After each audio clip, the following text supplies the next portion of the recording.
place. How many people would like to make the world a better place? Fantastic. And so all we love to do is we love to work with people to help them do that. I have an absolutely incredible team. I have an incredibly diverse team. My team is from Dubai, India, the US, Norway, UK, Malaysia, and that very far off country called New Brunswick, near Sophie. We also have Germany. So we have an incredible international team. We are headquartered in Vancouver. We do a lot of work. In 6 years, we've trained more than 700 entrepreneurs, launched 350 businesses. On the fundraising side, we've helped some of those businesses raise about 24 million in capital. And then previously, I've raised about 30 million. We've also worked in about 35 communities around the world. So most recently, I was in Serbia, Bosnia, Macedonia, Albania, and Kosovo. And so kind of cool to be in a country that half the world still doesn't recognize as a country, which is Kosovo, and pretty amazing. And what I'm going to share today about fundraising, especially fundraising from investors, is that there's a tremendous amount of universal truths. Raising money from investors in Chilliwack is the same as Vancouver, which is the same as Pristina, which is the same as Hanoi. And so we're going to spend a little bit of time chatting about that. This is the way most entrepreneurs feel about it when they start raising money from investors, right? And this is where they end up, right? So there's a lot of reasons why people end up in this place. And so our goal here is to maybe give you guys a few tips and tricks to try and avoid this experience. First, it is really important to note that you as the founder or CEO of your business, you want to focus equally on any of these opportunities to raise capital. So friends and family, great, loans, revenue, crowdfunding, equity crowdfunding. It is, it's really critical, right? Like all of our businesses, there's a right time and there's a wrong time to do different types of funding. And you talked about loans earlier. Microloans are great early, especially around pre-launch and launch. They're also fantastic when you're, well into revenue and you're profitable and you've got a stable business. Has anybody here heard of Build Direct? Right? So Build Direct did not follow the rules, right? They took a really big loan when they were pivoting, right? They were trying to find their revenue plan and took a really big loan, and Jeff Booth lost his job, right? And that's a very painful lesson, but it's important to hear this. That's not shame on the loan giver. That's shame on the CEO for making that decision, right? It's a tough lesson that we learn, but we want to make sure that we look at each one of these equally. It is also important to note that there's the ideal and there's reality, right? So if you need money in the next 60 days, there's a certain set of limited options that you have. And if you have a year to raise money, you have a lot more options, right? So a lot of people look at crowdfunding, and Anna, it was great to hear Anna share about crowdfunding. A lot of people are like, hey, I need money, I'm going to do crowdfunding, 60 days, great. No, 6 months. Right? Because it's 6 weeks of prep, you need a good 12 weeks to do the pre-marketing, it's going to take 30 to 60 days to run the campaign, and then it's another 30 days to mop up the paperwork on the back end, right? Like, it just takes time. And so we as entrepreneurs, we need to make sure that when we're thinking about these different vehicles to raise money, we need to remember that time is either our friend or our enemy. And we need to make sure that it's always our friend. How many people want to raise equity capital? Right, so there's a handful of you. My encouragement again is all of you should be thinking about it because of strategic value. But the important part is, generally speaking, it takes a lot of meetings. So the average that we have seen at Spring is that an entrepreneur will reach out to 60 investors. They'll have at least 40 meetings to get on average 10 checks. So it's a lot of conversations. But at the end of the day, it is a sales process. Right? Like, it's the only difference between an investment raise and what you're doing today is that you're just selling a different product. So instead of whatever product you're selling today, you're just selling a share certificate. Right? And I think that's one of the myths that you want to dispel when you're thinking about raising money from investors, is it is a sales process. You have a target customer. Right? So I was speaking earlier with somebody here who was an ag tech entrepreneur. And so if you're an ag tech entrepreneur, you want to focus on ag tech investors. It's called target marketing, right? The last thing you should do is go after an investor who focuses on enterprise software as a service. Because it would be kind of like, Anna is doing a health and wellness app that's based in Vancouver. Would she want to pitch that idea to Laird, who is this entrepreneur who lives in Pristina? Probably not, right? It would be a complete waste of time. And so it's the same thing here. If you have an ag tech company, don't pitch an enterprise SaaS investor, and please don't pitch a mining investor, right? So, and that's not because the mining investors are bad people, it's just they don't understand ag tech, right? So, one thing I do want to highlight is that we are entrepreneurs, and so one of the things that tells us is that we're hopelessly optimistic, right? And so what happens is you meet an investor, and say you're pitching me, and then I'm like, hey, this was a great conversation, I'm really interested, let's keep the conversation going. And you're like, yes, he's investing. No, I just said I'm interested, right? And then the next conversation, or the next couple of conversations, I'm like, hey, listen, I'm interested, and I'm in for 25K. And so then you, as the entrepreneur, you're like, he's in, he's done. He just said he's in for 25K. No, I've actually just said, here's a Valentine's card. I like you. Let's go on a date, right? At most, a verbal commitment is 50% commit. And the reason is because angel investors are what? It's a trick question. What are they? They're human beings, right? So the best excuse I have heard to date for an investor backing out of an investment in one of my businesses, the person called me very sheepishly and they said, hey, I'm out. And I'm like, oh, what happened? Like, why did you change your mind? He's like, wife wants a new bathroom. All right, 25 grand, okay, I get it. I have seen people climb a mountain in Nepal, I've seen people go on safari in Africa, I've seen people get a brain tumor, life happens. So a verbal commit is nice, but it's a Valentine's card, right? So you need to keep pushing, it's a sales process, it has a typical funnel. By the way, if any of you want a copy of this deck, you can either ask myself or Gerlinder, we'd be glad to share it with you. So the important part is you do have to start by telling your story. You guys are going to hear some pitches tonight, and so it'll be really interesting to see if you guys see the same story arc.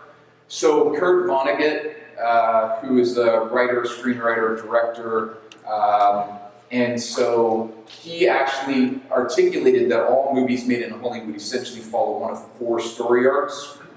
Right, so Man in Whole or Person in Whole is, it's the classic Toy Story or Castaway, if you think about those arcs. Boy Meets Girl, obvious. From Bad to Worse is every French movie ever made. And then Which Way Is Up, of course, is Confusion. And so the benefit for us is that Hollywood has proven to us and makes billions of dollars every year by following one primary story arc, which is Person in Whole, right? And so the benefit for us is that we can follow that arc perfectly because the hero is the customer, right? So you start your story with, here's my customer, and then what happens? Oops, they fall in the hole, i.e. they have a problem. Wim was talking about it earlier, right? So when you were saying, go and find out what the problem is for the customer. They're in the hole. They're struggling in the hole. How do we get them out of the hole? We, the entrepreneur, get them out of the hole. It's our solution that gets them out. Happy ending, right? So that's the arc that we always want to tell our story. So when you watch all these Silicon Valley stories about how do you pitch, it's company name, problem, right? Solution, right? And then the ask. Fundamentally, that's the arc. And so just follow Hollywood. If they can make billions of dollars at it, surely you can raise a couple $100,000 off the same mark, right? That's what we're trying to do. So some things to prepare for as you go through this. It is important to note that we all spend a lot of time on pitching, but it's the questions that catch us every time. And as a part of that, it is important to note that investors have a couple of questions that you know are coming, right? How big is the market? How are you different from the competition? How are you making money? But I'm going to give you the secret. The secret is every single time you meet an investor, they're actually asking one question at the end of every meeting. They just don't say it out loud. And that question is, do I trust you and your team with my money? And so if you were preparing for a first meeting or a second meeting or a 10th phone call or an 11th coffee, every single meeting you need to prepare and say to yourself, I know they're asking this question in their head, and so whatever I share with them today, I need to convey trust, right? So whether things are going well or things are going bad, that I can trust you with my money, right? And so there's a female founder in Vancouver who raised the largest seed round in 2015. It was about a $1.5 million US round. And when she was raising, she was sending these monthly update emails. And it's like sales up 50%, users up 120%. Like everything was like up. And it's like champagne and roses, right? And so it was great. For 4 months, it was awesome. And then the 5th month, she sent an email. Sales down 74%, user base down 52%. And there's like 6 metrics, and they were all double-digit negative. And I will tell you, at the end of 6 lines, she had my undivided attention. Because we're all like, what just happened, right? And so you read the 6 numbers, and in your mind, you're like, what just happened? And then the next line said, what happened? Right? And then she's like, yeah, we thought we were really smart, and so we thought we knew this, and so we did A, B, and C. What did we learn? Boy, were we dumb. She's like, we didn't talk to the customer, we didn't do this, well, we did da-da-da, we talked to the customer, da-da-da-da-da. What are we going to do about it? That was the 3rd paragraph. We're going to do this, and this is going to course correct. And she raised $1.5 million US within 30 days of that email. Because all the investors said the exact same thing. They're like, now it's real. She was honest, she was humble, she adapted, she's going to persevere, she's hustling. I trust her. Right? So always remember that's the question. Keep calm and know the numbers. It's a pretty obvious one. You need to know your numbers, and when I say you, I mean you, the CEO. I was in a pitch event in Seattle, and there was a group of investors around a table. It was a small event, and so there was a CEO and a COO that were pitching a company. And people were asking questions, and one of the investors said, Bob is the investor's name in real life, sorry, sometimes it's actually Bob. And so Bob said, hey, so tell me about your cost of acquiring a customer. And the CEO was like, that's a great question. My COO will answer that question. And the COO said, da-da-da-da. So then Bob was like, so tell me about this number. And the CEO said, well, my COO will answer that question. And Bob stood up and said, no, he won't. He said, we're done. If you, the CEO, can't answer the question, this is not a company I will ever invest in. I cannot trust you with my money. Right? So that's really fundamentally where it went. It is important to be different. How are you different from the competition? I'm going to give you a piece of advice on this, which is most people way overestimate how they're different from the competition. Why? Anna talked about it beautifully. It's her baby. All of our companies are our babies. And so when we walk down the street with the stroller, we're like, my baby's so beautiful. It's so unique. No, it's not, right? It's all wrinkly and chubby, just like every other kid, right? And so the important part of this exercise is you have to say, honestly, how am I different today? But what am I going to do in the next 6 to 18 months to actually increase my competitive advantage? So David Harper, who's in the room and we'll talk this afternoon, he and I both know, the Hootsuite story. And so when Hootsuite launched in Vancouver, Hootsuite was the 16th Twitter dashboard on the market. 16th. Within 3 months, there was 44 that we knew about, and they were identical, right? And so, but Ryan raised $2 million, and in part because he said to everybody, he said, no, I know we're all the same.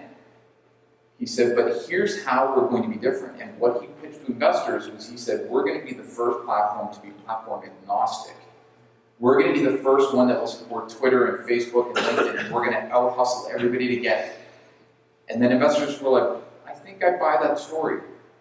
And then when they launched on the second platform, which was Twitter plus Facebook, way ahead of everybody else, that's when the investment came. Because they're like, I am building competitive advantage. Remember, competitive advantage is enduring over time, right?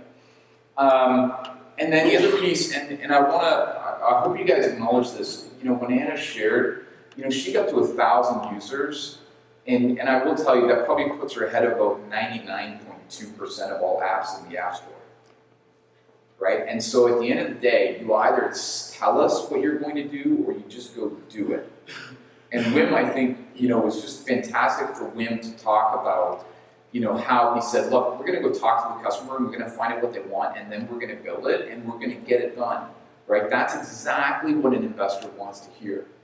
The other story that I will share with you is that when you are raising money, you are driving the bus. So I have a question, show of hands, because we love to raise our hands. Show of hands, how many people are CEOs or presidents, right? So who owns the company? Raise, you own your company?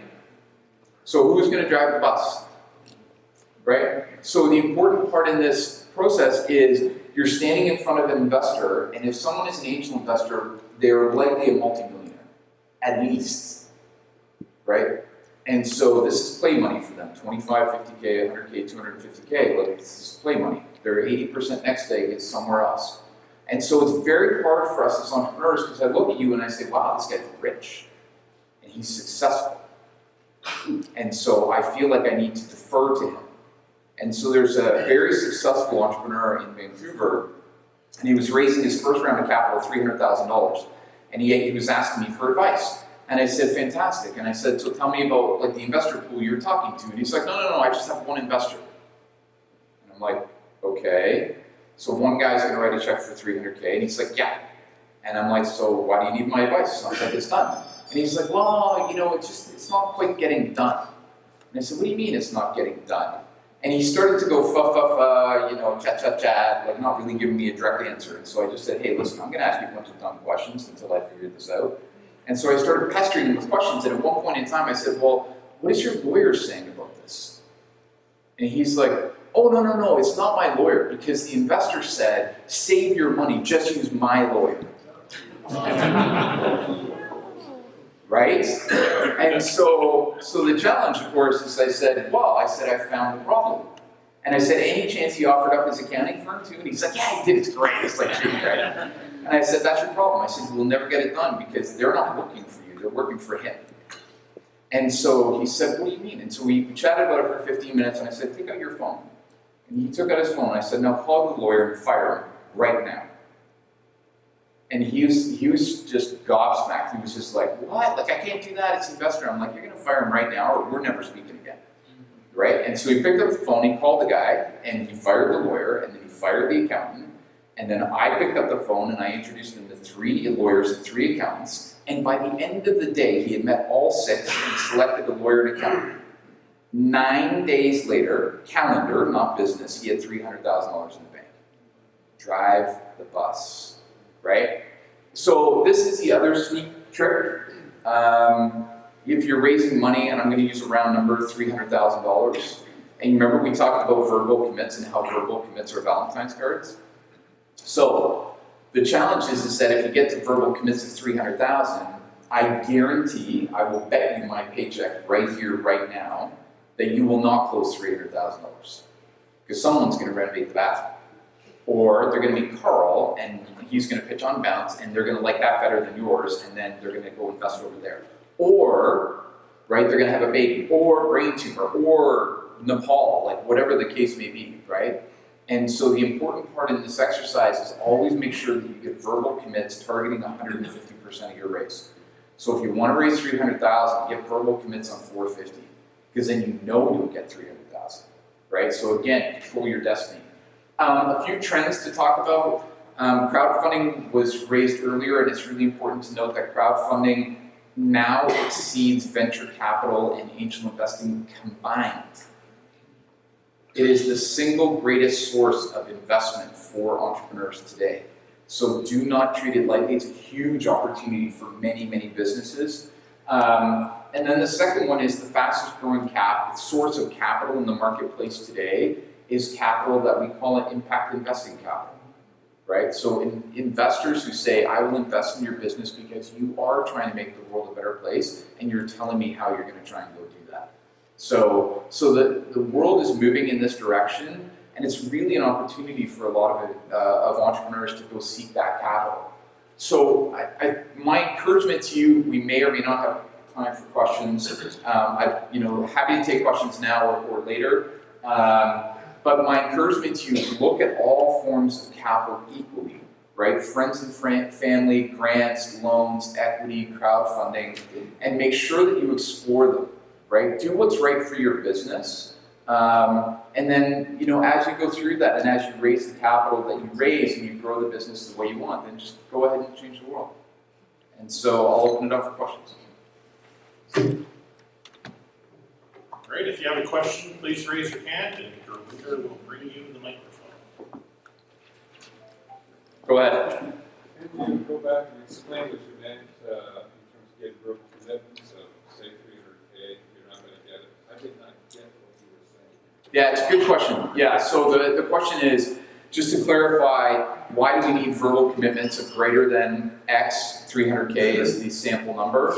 And the reason is because verbal commitments are not legally binding. And so the challenge, especially when we're working with angel investors, and I will extend this to venture capital funds as well, is that a verbal commitment is not a contract. And so the challenge is that with angel investors and venture capital funds, they can change their mind. And so if you want to raise an investment round, and we're using the example of 300K, you need to make sure that you have more than 300,000 available verbal commitments, because when some people change their mind, you don't mind, you don't care, because you will still have a cumulative of 300,000 or more to choose from. Does that make sense? Yes. Yeah, great question. Go ahead. Have you ever seen like a guide or like a write-up on like, as an entrepreneur, how to learn about what to do if you're going to talk to venture capitalists, sort of like a boot camp or like a starter guide to understanding this and like how to present and that type of thing? Like, is there something that you've seen that's like a template to build off of? Let me paraphrase so everybody can hear. Yeah, you got it. Tony's asking if there is any kind of playbook or rules about how to pitch to investors. Well, like a guide to learn. Or a guide to get you started. Yeah, so it's a great question. So there's a couple things that I would say, typical of the internet. If you looked up how to fundraising, there's probably about 8 gajillion resources. So there's a couple of things that I would say. One is that we at Spring, we created a blog post, which is everything you need to know about fundraising, and it's just in our blog, so it's spring.is/blog, I think. And so you can definitely look at that. It's a written resource. And we also have what we call an online funding workshop. And so we are actually, just so you guys know, right now it's behind a paywall. If you're in a rush, call me. I'll get you a coupon code so you don't need to pay for it. And the reason I'm saying that is because in January we're actually going to make it freely available. It's got about 4 hours of videos plus tools and templates and lessons learned and everything else. Mars is an organization that's based out of Toronto, and Mars is an entrepreneur support organization. They have a lot of free resources online. Their pieces around fundraising are a little bit more ad hoc in how they're structured in their platform, but there's some really good resources in that mix, and I would encourage that one as well. And then the other thing that I would say, absolutely shameless plug for Futurepreneur. Futurepreneur on their website have a ridiculous set of resources. In particular, they have an amazing financial forecast and budget template, which in effect is the de facto standard for a lot of angel investors and angel groups in Canada. It's just a great resource to use. In addition to that, they also have a business plan builder. And what I will say is most angel investors are not looking for a business plan, but if you have one, the benefit is that it's like, oh, cool, you've done your homework. Like, it kind of increases the trust level a little bit. And the benefit is that you can take that tool to a bank, you can take it to a Women's Enterprise Center, et cetera. And so do look at some of those resources on the Futurepreneur website as well. So, All right. Thank you very much, Keith. Okay, I think we're done. Okay, thanks everybody.